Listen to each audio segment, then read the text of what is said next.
What up, what up, what up? You know the vibes. Welcome to the third episode, season 2, Clink Talks. A little different than what you normally see. You know, it's been a long time. I'm sorry I kept you. You know what I mean? I had to do a little 90-day stint. It's all good. I'm here now. But that 90 days gave me some more material that I could talk about. As if I ain't got enough material in the first place, right? But anyway, normally today in Bergen County Jail, this is what they would have been serving us. As you can see, this thing is not frozen. It looks the way it looks because that's the way it was made. That's called grits. 4 days out the week in Bergen County Jail, they will feed us something like that you can actually use your hand and scoop it out of the tray that they serve it to us in. And this is the form of the tray that they serve it in. So once they poured it, I guess it was hot at one point in time, but once it sat, it froze that way and it never changes. So guys in Bergen County Jail right now would be at the microwave lined up if they didn't have nothing in their commissary and they're hungry. And they're using water, they're using Kool-Aid, whatever it is to add flavor to that, what you call grits, and to melt it down so that way it could be digestible in a healthy way.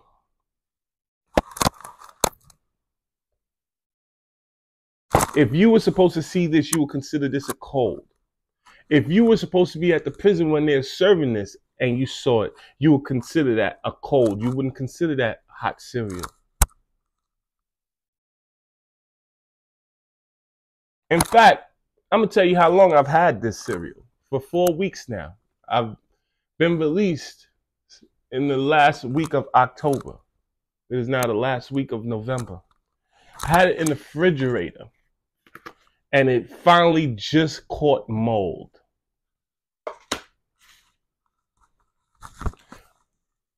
My southern peoples right now, they're rolling right now. They're pissed off. They're ready to come burn New Jersey up behind this. Yeah, that's grits. I'm embarrassed. I'm embarrassed. I'm more embarrassed than my brothers who are eating this instead of standing up saying, yo, listen, we're not going to be eating what you're trying to serve us. This is not food. How can I become big and strong? If I was an addict, how can I get out of recovery without the proper sustenance? Because a lot of us in the incarceration system don't really have family that want to deal with us or even exist anymore, we don't have an outlet to talk, reach out to help people, help us to live a little bit better. The only thing we keep hearing is stop doing crime. Okay, you tell me this one question. If McDonald's, Wendy's, Burger King, or any fast food chain would start locking y'all up for stealing tissue paper, napkins, straws, extra condiments, then would you be really wanting to tell us stop doing crime? I'm just saying. Or would you be embarrassed about what you just got locked up for? I'm just asking. But to know that you have family in prison and you don't want to deal with them because we went the wrong route, but watch us be subjected to stuff like this, that don't make you better either. It don't make you good. In fact, how it looks, get in concert with the people that we point our fingers at and say, that's the bad guy. Because the officers, the watch commanders, the nurses, the doctors, and civilians inside that facility, they all go by a code that can't leave that building. And as long as our families continue to act as if we don't exist, they get away and they get a free paycheck to take care of their family. They give a kickback to the government. Government makes a little speech about how, you know, we need to clean up our areas. And then they come out and they start nitpicking. Before you know it, you're sitting in a cell. Evasion. Disorderly persons. The list goes on. Things that you normally would have got a slap on the wrist, but because the government has now gotten a little bit more educated, they give you the slap on the wrist knowing that you're going to go back out there and do the same thing. So now that slap on the wrist became a boulder on the top of a mountain. And because it's on the way down the mountain, it creates a bigger snowball effect. And this is why a lot of guys are locked up right now. When you hear the stories about how some dudes started off for only a year and they end up with 20 years, you can only imagine what it took to get there. But the fact that you have humans feeding humans stuff like this is very inhumane. All these philanthropists is outside, but nobody ever stopped one time to find out what the good old Department of Corrections is doing. Better yet, I could tell you. Matter of fact, I could show you better than I could tell you.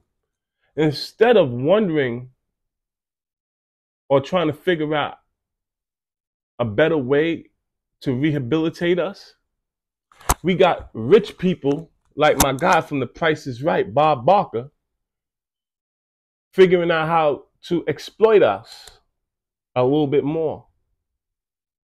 Oh yeah, Mr. Bob Barker, The Price is Right. If you didn't know, he has a lot of business opportunities out here. And these are one of his finer establishments after The Price is Right. To create lotions and shoes.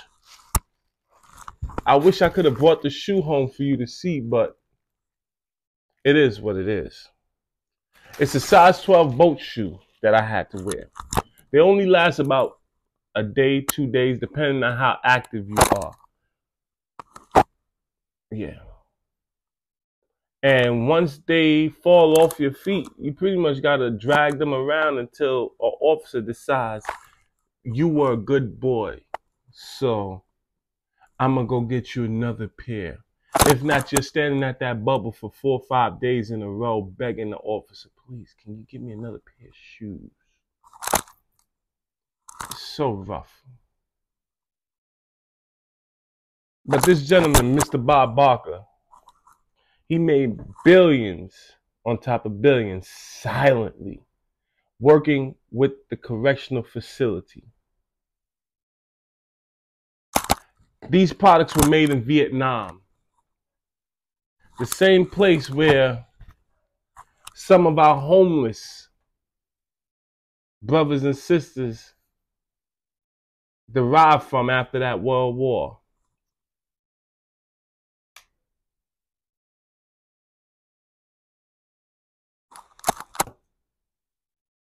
It's despicable. How much that when we see the news clips and we see sweatshops and all of that and how we get upset with that. But they only tell you about the sweatshops outside of our states, our country. They don't tell you about the sweatshop that's actually being ran in our country. And that is what the prisons are. A sweatshop, an experimentation laboratory. You name it, that's what the prisons are. How many of you actually been inside of a prison, asked about what your tax dollars do for the prison, who is it funding, so on and so forth? I'm not bashing you, I'm just asking you a question.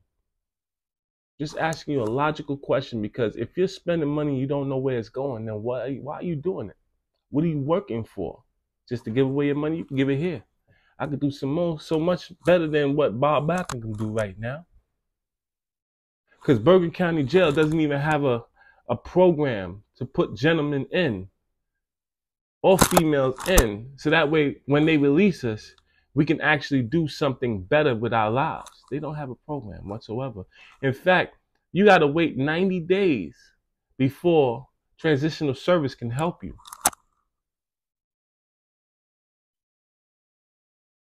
That's sad. So if I get released within 30 days, I don't get no help. But what if I lost everything in between those 30 days? As myself, I have done. I've lost everything in 90 days. You're currently looking at a bankrupt black man. Thanks to a friend of mine, I'm actually holding up pretty decently right now. Even family dismissed me and left me alone. I'm not going to sit here and project hate. I'm only going to sit here and acknowledge where I went wrong. I fucked up. I did the crime. So now I got to do the time. You dig me? I still love my family. Misunderstood, misinformed, easily manipulated by somebody outside of the family. But hey, it is what it is. But what isn't what it is Mr. Bob Barker. It's Arrow Mark, Bergen County Correctional Facility, for allowing Arrow Mark to feed the people in their care and custody this type of atrocity. In fact, I went to the box. They call it the hole down there, S1, for refusing to eat soy, for refusing to eat this nasty slop. They locked me up. I also witnessed a young brother, as I was going to the infirmary, be escorted to the hole because he refused to eat that nasty slop. And they're locking us up because they rather lock us up than to deal with the issue. In fact, my next episode, I'm going to show you the grievance papers that I wrote. So stay tuned, because this is going to expose the corruption that Bergen County Jail has been doing for so long. And might be in your neighborhood too. But we won't ever know until you holler at me or until you say something to somebody. But until then, a closed mouth ain't gonna get fed, and this is why I'm here. I'm not looking to make $1 million off of complaints. I'm only here to educate my brothers, because that's what my podcast is based on, a communicational link to help me and you understand each other, not kill each other. So you can laugh at me all day long. You can laugh about the cause that I'm standing for all day long. You can tell me, just like your salt and pepper bear, Jay, you too old, get away, all day long. But like the grass and the grasshopper and the ant, while you sit there with your feet up, I'm working. Don't come to me when it's winter outside and you ain't been working and you ain't got no place to stay. Help me put in that work now.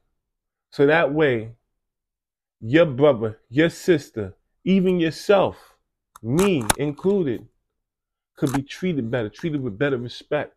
Because to be honest with you, Bergen County Jail is just a detention center. There's no way, reason, shape, form, or fashion that anybody that works there should be treating an inmate or detainee as if we're guilty already, as if they're the judge. I've seen officers cringe at this and then watch us with utter amazement when we eat this, but they won't say nothing. And when I ask them, they'll tell you, hey, listen, my job is worth more than to fight for you. Where's the love? But before I go, I just want to leave you with this. This is what I believe in. This is what the podcast runs off of. And I hope that you, the people, will start believing this as well. No matter who you are, no matter where you're from, we all feel the same. Some ain't better than some. We in the hood. You know the vibes.